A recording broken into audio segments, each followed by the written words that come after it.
президенттің бұл да көрегендік шешімінің бірі. Сіздермен ақылдасып, 5 маусымда жалпы халықтық референдум арқылы еліміздің басты құжатын халық болып бірге таңдайық деп сенім артуда. Бұл да үлкен саяси шешім деп айта аламыз. Енді сол президенттің өзі сіздерге беріп отырған мүмкіндікті пайдаланып, сайлау учаскесіне барып, осы еліміздегі енгізіліп жатқан саяси өзгерістерге дауыс беруге шақырамын.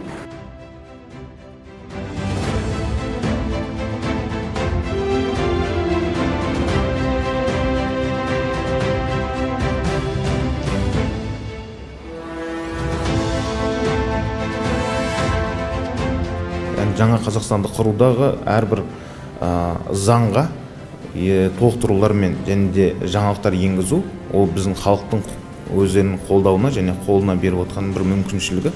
Сол үшін бұл біз үшін үлкен бір жаңалық деп ойлаймын. Елімізді, жерімізді көркейту үшін осы референдумға барлықтарыңыз дауыс берулеріңізді сұраймыз.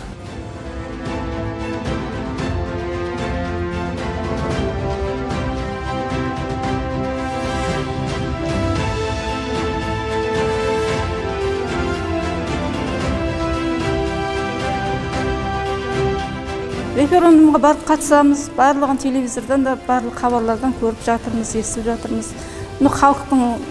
Халықтың несі ғой, ауыз біршілігі, халық не дейді, сол болады бәрі. Бәріміз де сол халықпен біргеміз, қолдаймыз.